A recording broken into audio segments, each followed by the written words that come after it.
Azizlar, inshaalloh o'zganing haqqi olovdan libosdir degan mazmunda inshaalloh suhbatlashamiz. Bugun suhbatimiz inson hayoti ichidan yemiruvchi, jamiyatning ildiziga bolta uruvchi og'ir dard, birovning haqqidan hazar qilmaslik haqida bo'ladi. Bu shunday xatarli kasallikki, u tekkan joyda barakani ham, halovatni ham ketkazadi. Birovning haqqiga qo'l cho'zgan kimsa borki, Alloh taolo uning sog'ligidan, topgan rizqidan, zurriyotidan, umridan barakotni ko'tarib qo'yadi. Kimni vujudiga harom luqma kirsa, uning duolari osmonga ko'tarilmaydi, yuzidan nur, qalbidan hayo ketadi. Eng yomoni, bunday inson nafaqat bu dunyoda, balki oxiratda ham eng katta ziyon ko'rguvchilardan bo'ladi. Odamlarning molini nohaq yo'l bilan yeyish o'zining mulkiga xiyonat, o'zganing mulkiga xiyonat qilishdir. U xoh o'g'irlik bo'lsin, xoh zulm va xoh aldov, firibgarlik, xoh poraxo'rlik yoki tarozidan urish kabi qaysi bir insonlarni aldashga, haqqiga xiyonat qilishlikka tegishli ish qilinadigan bo'lsa, u katta gunoh hisoblanadi. Alloh asrasin. Payg'ambarimiz sallallohu alayhi va sallam hajjatul vado deydi, vadolashish haji, ya'ni Hazratimiz sallallohu alayhi va sallamning umrlarini oxirida haj qildilar. Arafot tog'ini oldida 24,000 sahoba yig'ildi deydi. Butun islom diyoridan Rasululloh bilan birga haj qilishlikka odamlar yig'ildi.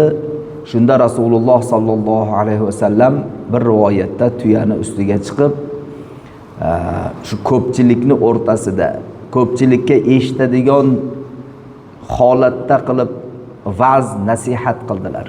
Butun qiyomatgacha keladigan ummatga nasihat qildilar. Ana shu nasihatlaridan biri Rasululloh sallallohu alayhi vasallam aytgan ekanlarki, inna dima'akum va amwalakum va a'radakum haramun alaykum ka hurmati yawmikum haza fi shahrikum haza fi baladikum haza.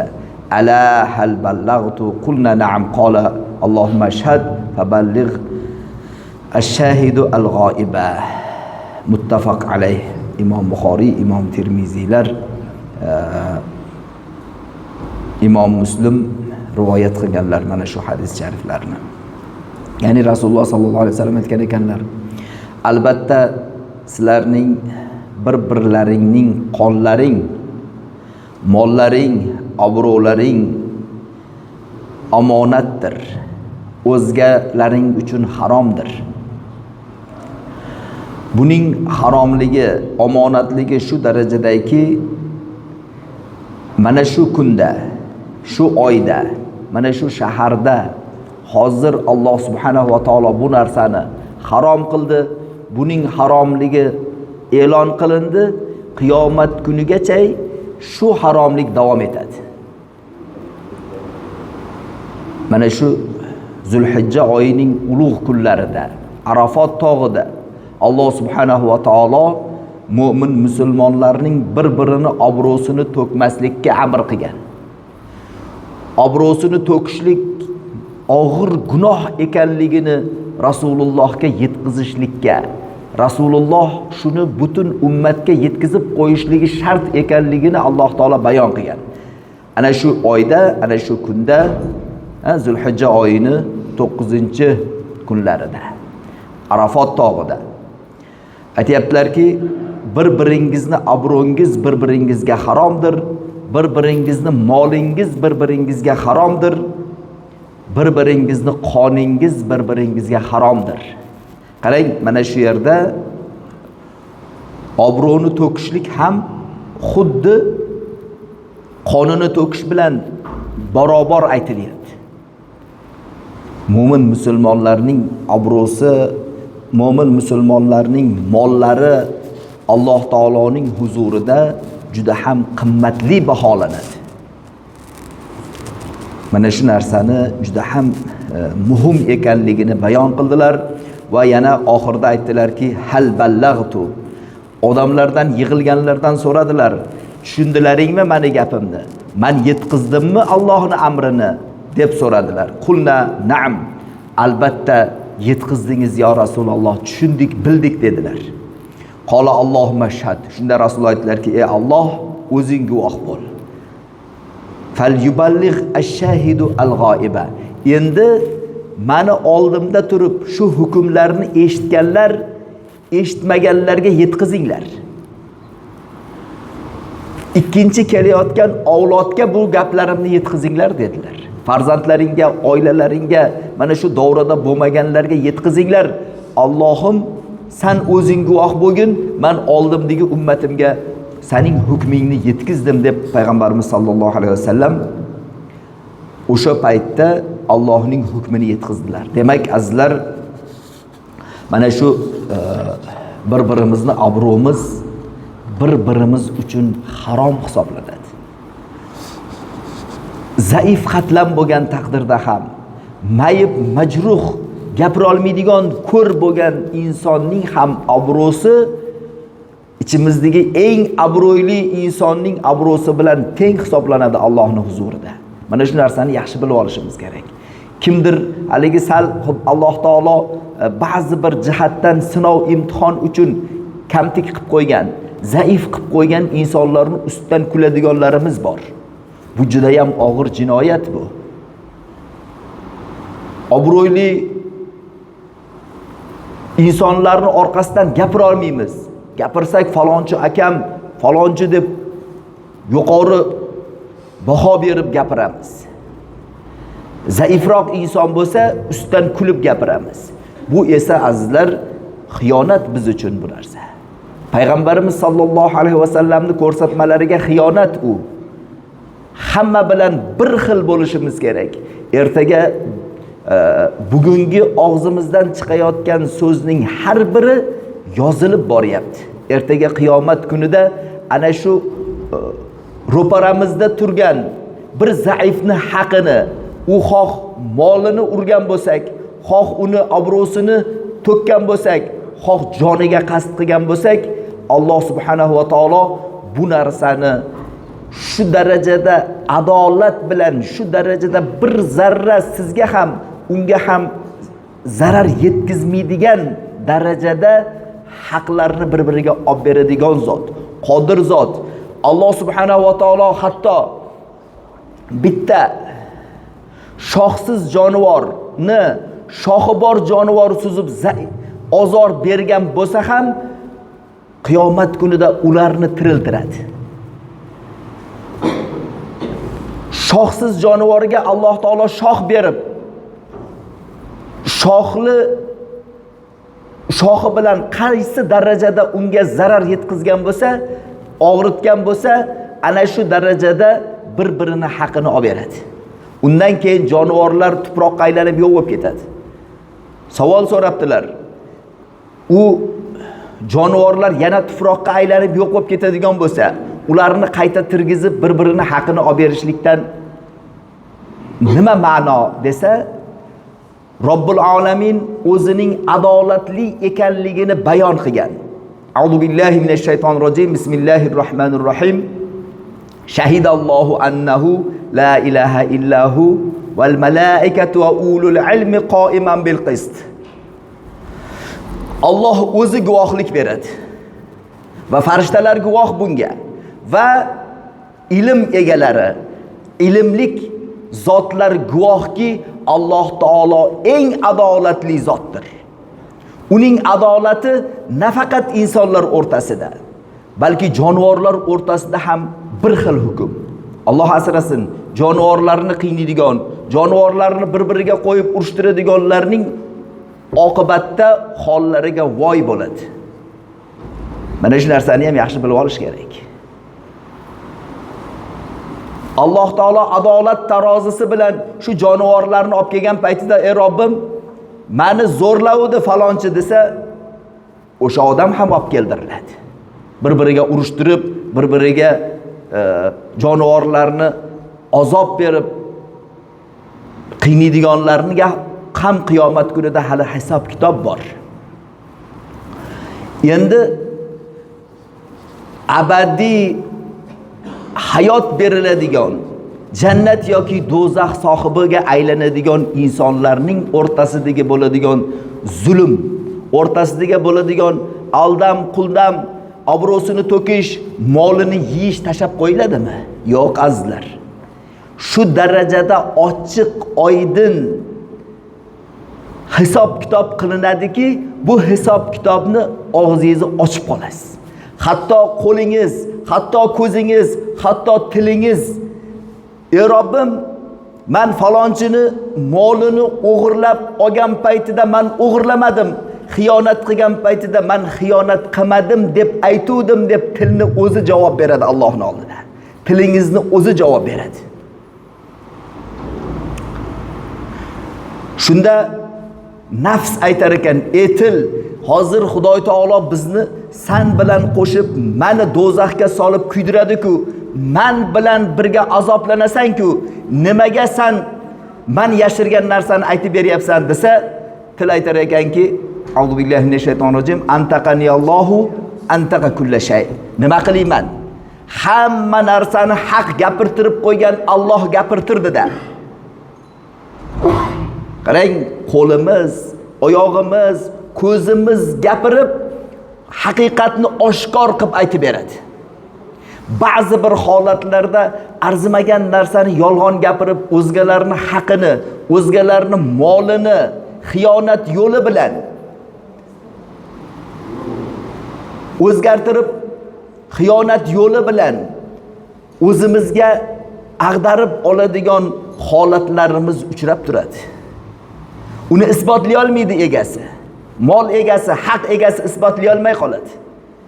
Lekin u kunda bu nomerlar o'tmaydi. U kunda ana shu qo'l, shu qalb, shu til, shu ko'z guvohlik beradi. Men ko'rib turdim shuni. Men tilim, men bilan gapirib mana shunaqa deydi. Uni haqini yeydi, uni haqiga xiyonat qiludi deydi. Hatto xiyonatal ayun, ko'zning bir qiri tushib ketgan narsani ham o'sha paytda Alloh taolo oshkor qilib ko'rsatib qo'yadi. Shuning uchun azizlar, oldimizda juda ham katta bir sud turibdi, hozirgi til bilan aytadigan bo'lsak. Bu sudda guvohlar o'zimizga o'zimiz guvoh beramiz. U boshqa guvoh shart emas. Mana shunday narsalarni jiddiy e'tiborga olishimiz, hozirdan harakat qilib ehtiyot bo'lishimiz kerak. Rasululloh sallallohu alayhi vasallam aytadilar shu ma'noda: "Man iqtata'a haqqa imri'in muslimin biyaminihi faqat awjaballohu lahu an-nara va harrama alayhi al-janna" dedilar. Ey ummatlarim, ichingizda qaysi biringiz bir mu'min insonni, bir insonni haqini qasam ichib, yolg'on gapirib, o'ziniki qilib olsa, ana shunday insonga Alloh taolo do'zaxga tushishlikni vojib qilib qo'yadi, jannatni unga harom qilib qo'yadi dedilar. Qasam ichib, yolg'on gapirib, keyin faqala rajulun in kana shay'an yasiran ya Rasululloh, qala in kana qadiban min irakin. Ya Rasululloh, mana shu narsa endi xalq ichida uchrab turadi. Arzimagan narsa bo'lsa ham shuni yolg'on gapirib yoki qasam ichib o'ziniki qilib olsa, shuni ham aybi, gunohi bormi dedi. Rasululloh sollallohu alayhi vasallam aytdilarki, tishingni kavlaydigan cho'pni, bir tish kavlaydigan cho'p bo'ladi-yu. Tish kavlaydigan cho'pni, birovning tish kavlaydigan cho'pini agar yolg'on gapirib o'zingi qilib olsang ham, Alloh senga do'zaxni vojib qiladi, jannatni harom qiladi dedilar. Azizlar, bu hazil narsa emas. Ulug' zotlardan, ustozlarimizdan biri qattiq tayinlardilar. Oldiga shogirdlar borsa aytardilarki, birovni haqidan ehtiyot bo'linglar. Ayniqsa go'sht tortishda ehtiyot bo'linglar deydilar. Go'sht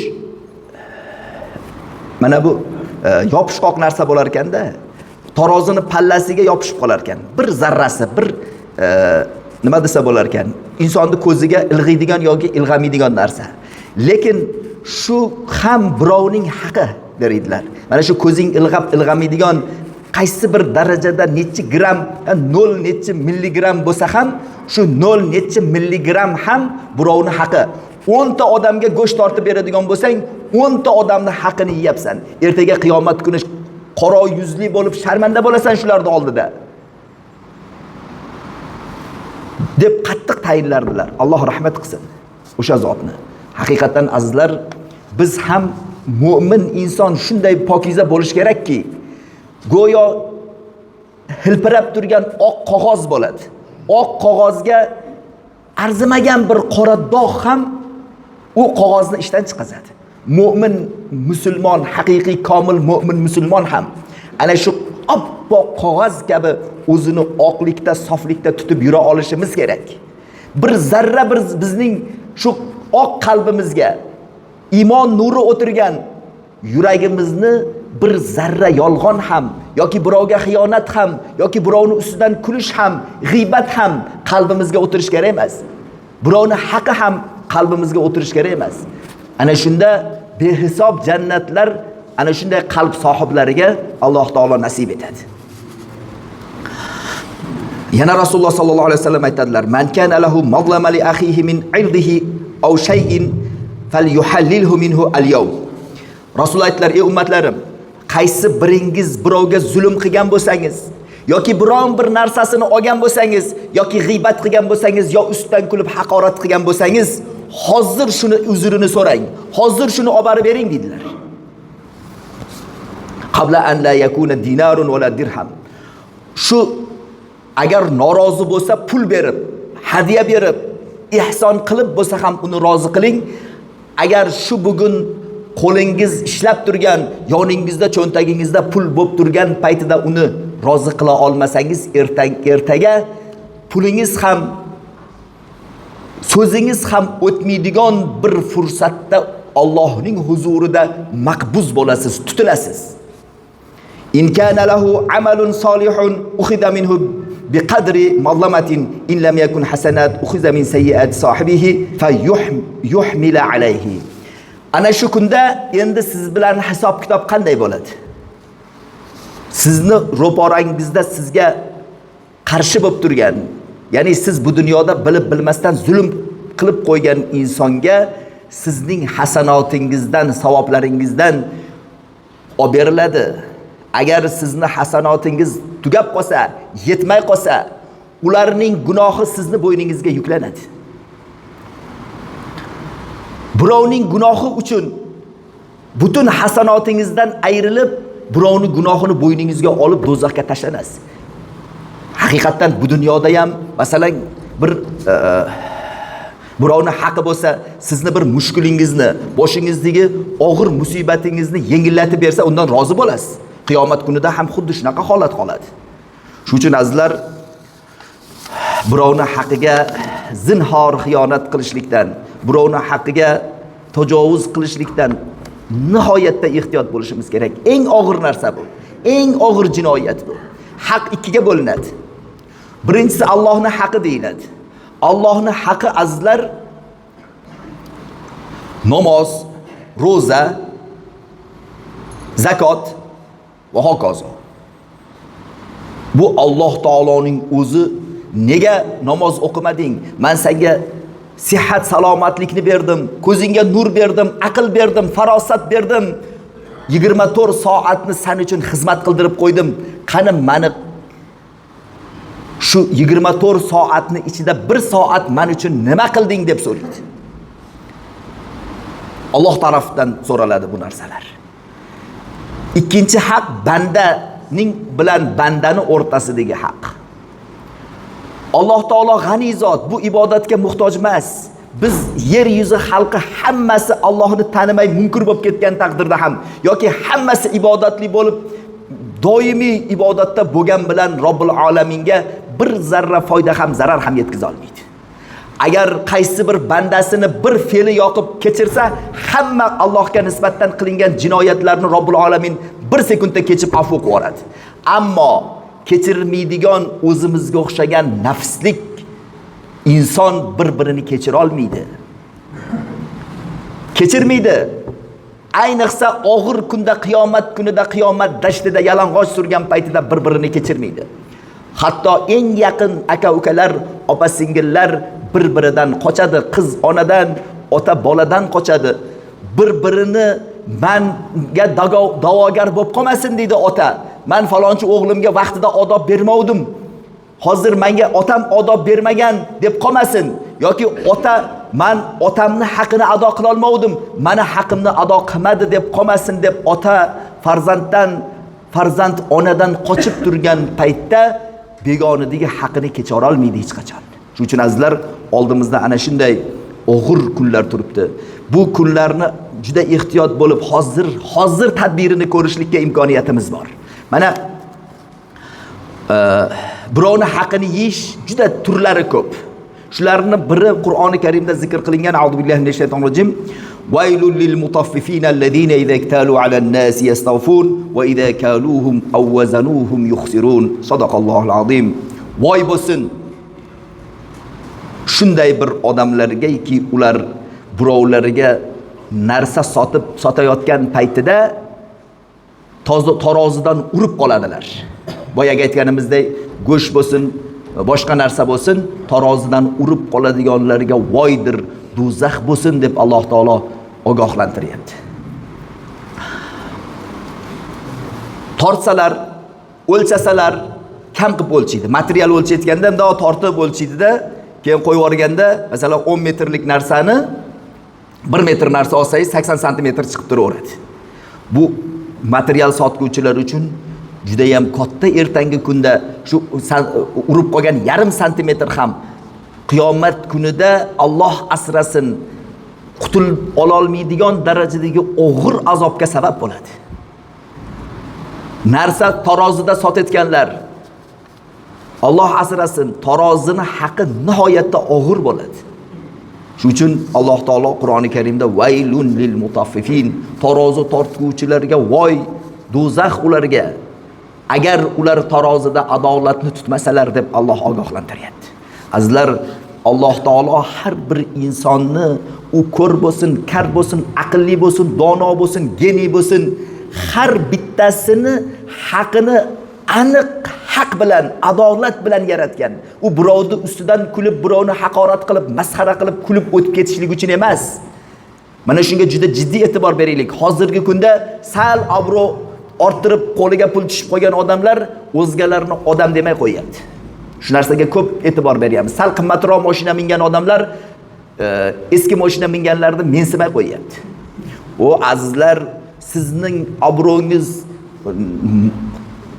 imkoniyatingiz qancha yaxshi bo'lsa, shuncha qo'rqingki, sinovingiz shuncha ko'payib boryapti. Sahoba-i ikrom radhiyallohu ta'ala anhular agar omadi yurib ketaversa qo'rqar ekan. Menga nima bo'lyapti? Allohning sinovi istidroj bo'lib qolmayaptimi deb qo'rqar ekan. Shuning uchun azizlar, atrofga juda jiddiy e'tibor berishimiz kerak. Rasululloh sallallohu alayhi vasallam aytdilar, "Man g'ashsha falaysa minni" dedilar. Kim birovni ko'zini shamg'alat qilsa, birovni aldasa savdo sotiqda, u mendan emas, meni ummatim emas deb tan olmadilar. Aytib ogoh qilib qo'ydilarmi? Ertaga men payg'ambarimning ummatiman, men Muhammad sallallohu alayhi vasallamning ummatiman degan gap o'tmaydi. Ming mavlud qiladiganlar bor. Ha desa katta pul sarflab, ha desa biz ba'zi bir narsalarda xato qildikda shu afv etilsin. Azizlar, millionta mavludingiz ham, millionta salovatingiz ham o'tmaydi, modomiki Rasulullohning hukmlariga amal qilmaguncha. Masalan, oddiy bir misol. Otajon desangiz, lekin otangiz aytganini qilmasangiz, sizni otangiz tan oladimi?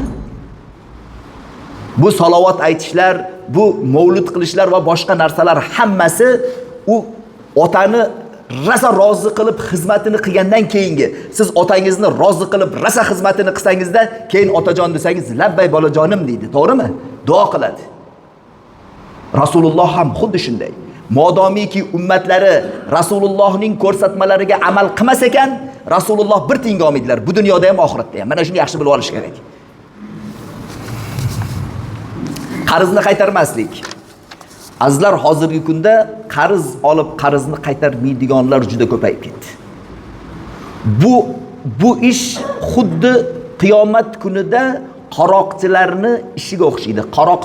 O'g'ri qaroqchilar qanday jazo berilsa qaroqchilarga, haqini qarz olib boshiga musibat tushgan paytda o'rtoq falonchi menga qarz berib tur deb boshini egib boradi-da, qarzni olgandan keyin bermaydiganlar bor. Bu esa Alloh asrasin, bu dunyo xorligi oxiratda esa eng og'ir azobga duchor bo'ladi. Bu dunyoda xorligi hech kim uni javoblading falonchini demaydi. Hamma undan nafratlanadi. Birov unga qarz bermaydi, birov u bilan muomala qilmay qo'yadi bu dunyoni o'zida. Qarz olib bermaydigan insonga. Oxiratda esa Alloh asrasin, uning holiga qo'pol qilib aytganda maymunlar yig'laydi. Ayniqsa qarz berishlikka quvvati, kuchi yeta turib, birovlarni pulini olib, qarz olib bermay yuradigan, o'zini molini, mulkini, o'zini jig'ildonini o'ylaydiganlar ana shu jig'ildoniga harom narsa yetgan bo'ladi. Uni kelajakda yoshi o'tgandan keyin o'sha harom birovni qarzini olib norozi qilib boqayotgan bolasi betiga tuflaydi shu odamni. U foyda keltirmaydi, uni qarz olib turib bermasdan qornini to'qlab, u farzand bo'ladigan bo'lsa haromdan farzand bo'lgan bo'ladi. Luqma harom bo'ldimi, insonning ichiga harom o'tiradi. Qarz olish bor. Alloh taolo Qur'oni Karimda faqridulloha qardan hasana dedi. Hasana qarz bering dedi. Kimga bering dedi? Allohga bering dedi. Siz zaif bo'lib, muhtoj bo'lib borsangiz, sizga boy odam, imkoniyati bor odam qarz bersa, Allohga qarz bergan darajada ajr oladi. Endi olgandan keyin qarang, siz Allohga qarz beryapsiz. Siz xiyonat qilsangiz, shuni qarzni o'tamayman degan maqsadingiz bo'lsa, atlafahulloh, Alloh u insonning hayotini o'chirib yuboradi. Halokatga tushirib yuboradi. Shu qarz olgan odam har kuni, har tun duo qilish kerak. Ey Parvardigor, qarzimdan qutqaz, qarzdorga najot ber deb Allohdan so'rab, 1 so'm topsangiz ham o'shani qarzimni yopaman deb bering. Qancha katta qarzingiz bo'lsa ham Alloh taolo uzib yuboradi uni. Chunki berilgan qarz Allohga berilgan. Siz Allohning nomi bilan qarz olgansiz. Allohdan qarzdor inson qarzimni qutulay deb so'rasa, albatta uning qarzini Alloh taolo o'tab beradi, qutulib ketadi. Ammo qarz pul olgandan keyin, ozgina qo'liga pul tushgandan keyin nafsi oshqinlab, birovni haqiga xiyonatni o'zi uchun obro' deb bilgan odamdan Alloh g'azablanadi. Allohning g'azabiga qoladi. U hayotda kosasi oqarmay nafratda o'tib ketadi. Shuning uchun azizlar, qarzdorlik qahri Xudo deydi. Mana shu qarz olmang avvalo. Alloh hech birimizga qarz olishlikni nasib qilmasin. Mabodo qarz olsak ham o'z o'rnida tezda ado qilishlikka harakat qilishimiz kerak. Mehnat haqini bermaslik ham azizlar xiyonat hisoblanadi. Ba'zilar bor, ishlatadi-da, keyin ish tugagandan keyin mehnat qilguvchining ishidan o'zicha ayb topib, pulni to'liq bermaslikka yoki umuman bermaslikka harakat qiladi. Bu azizlar, bu ham eng katta jinoyat, bu ham eng katta xiyonat hisoblanadi. Payg'ambarimiz sollallohu alayhi vasallam aytdilar: "Atul ajira ajrahu qabla an yajuffa araquhu" dedilar. Ya'ni bir insonni ishlatsangiz, shu ishlatgan insoningizning teri qurimasdan turib shuni haqini ado qiling dedilar. Hali ovqat berib o'tirmasdan, shu hali teri qurimasdan turib haqini to'liq berib qo'ying dedilar. Bermasangiz Rasulullohga, Allohga bo'lgan xiyonat bo'ladi. Birinchi u odam kim bo'pti? Falonchi ekan, fistonchi ekan, gap hech kimga o'tmas ekan emas. Sizni boshingizda raqib bo'lib kuzatib turgan farishtalar bor. Shuning uchun birovning haqini nihoyatda ehtiyotkorlik bilan ado qilishimiz kerak. Azizlar,